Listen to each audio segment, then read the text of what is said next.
তোমাকে বলবো না তো কাকে বলবো? কথাটা একটু বেশি স্নিগ্ধ। মানুষের বলার মতো অনেক কিছুই থাকে, শুধু বলার মতো মানুষ থাকে না। রাতের পর রাত জাগা, চরম কাঠিন্য, তুমুল ঝড়ঝাপটা, অস্পষ্ট কান্নার দাগ আমরা কাউকেই দেখাতে পারি না।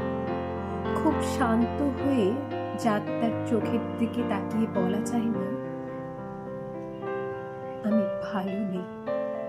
আমাদের সকলের বুকের ভেতর একেবারে নিজস্ব ঘর থাকে, দরজায় খিল দেওয়া, জানলায় পর্দা টান টান করে রাখা একটা অফ হোয়াইট দেওয়ালের একান্ত ঘর। খুব সন্তর্পণে সেই ঘরের দরজা আমরা খুলি, ভীষণ যাচাই করে কাউকে প্রবেশাধিকার দিই।